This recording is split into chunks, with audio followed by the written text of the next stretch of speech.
আওয়ামী লীগ এই হত্যাকাণ্ড করেছে, শেখ হাসিনা এই হত্যাকাণ্ড করেছে, ভারতের সাথে জড়িত ছিল। তাদেরকে নিন্দা করার জন্য যেন একটি নিন্দা স্তম্ভ তৈরি করা হয়।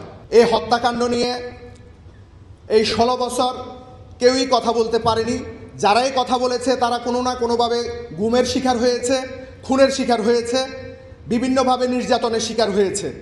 বিগত ফ্যাসিস্ট সরকার ডালবাতের কমিশনের একটা মিথ্যা ইস্যুকে সামনে এনে এদেশের এই হত্যাকাণ্ডের মধ্য দিয়ে এদেশের স্বাধীনতা, সার্বভৌমত্ব এবং সশস্ত্র বাহিনীকে ধ্বংস করার মধ্য দিয়ে ফ্যাসিজম কায়েমের সফল সূচনা করে এবং তা দীর্ঘ 16 বছর দীর্ঘায়িত করে। এই হত্যাকাণ্ডের পরে আমাদের বাবাদের লাশকে কিভাবে ক্ষতবিক্ষত করা হয়েছে, কিভাবে পুড়িয়ে দেওয়া হয়েছে, পরিবারগুলোর প্রতি কী নৃশংসতা হয়েছে এদেশের মানুষ জানে।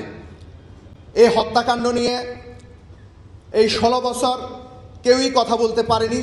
যারাই কথা বলেছে তারা কোনো না কোনোভাবে গুমের শিকার হয়েছে, খুনের শিকার হয়েছে, বিভিন্নভাবে নির্যাতনের শিকার হয়েছে।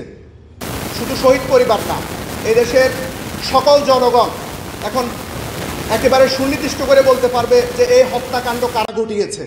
এটা আমাদের এই সময়ের জন্য সবচেয়ে বড় অর্জন।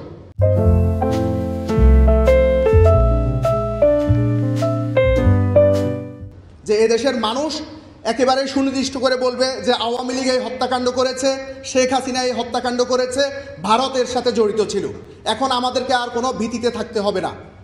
সরকারের কাছে দাবি করব যে এই যে রিপোর্টটি প্রকাশ হয়েছে এটি যেন দ্রুত সময়ে ওয়েবসাইটে দেওয়া হয়, যেন এদেশের প্রতিটি মানুষ কেন, কে, কী কারণে এই হত্যাকাণ্ড ঘটিয়েছে বিষয়টি জানে এবং মানুষ যেন ওই মানুষটির কর্মের কারণে তাকে ঘৃণা করতে পারে। দলগতভাবে আওয়ামী লীগ যেহেতু এই হত্যাকাণ্ডটি ঘটিয়েছে, আমরা দাবি জানাবো আওয়ামী লীগকে যেন নিষিদ্ধ করা হয়। এটি আওয়ামী লীগের জুলাইয়ের আগে এই দেশের সবচেয়ে বড় অপরাধ। যারা এই হত্যাকাণ্ডটি ঘটিয়েছে তারা এই দেশের নিন্দনীয় ব্যক্তি। আমি শহীদ পরিবারের পক্ষ থেকে জানাবো তাদেরকে নিন্দা করার জন্য যেন একটি নিন্দা স্তম্ভ তৈরি করা হয়, যেন এদেশের মানুষ এটিকে মনে রাখতে পারে। এই নিন্দা স্তম্ভ দেখলে মানুষ মনে করবে যে কাদেরকে, তাদের প্রত্যেকের নাম এই তালিকায় থাকবে।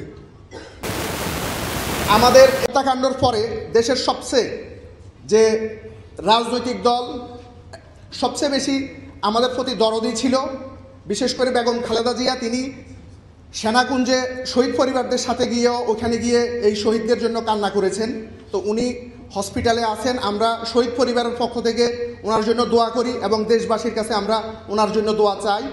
আর আমরা সকল রাজনৈতিক দলের কাছে অনুরোধ করব, আপনারা কেউ এই হত্যাকাণ্ডটি নিয়ে আবারও রাজনীতিতে টিকে থাকার জন্য বা ক্ষমতাকে দীর্ঘায়িত করার জন্য আপনারা এই হত্যাকাণ্ডটিকে আপনারা বিক্রি করবেন না।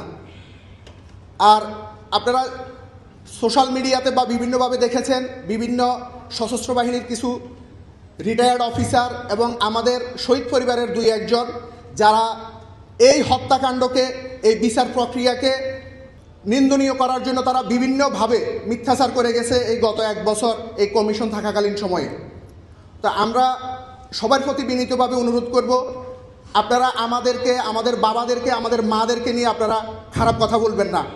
আপনারা দেখেছেন যে কাদের কারণে এই হত্যাকাণ্ড হয়েছে।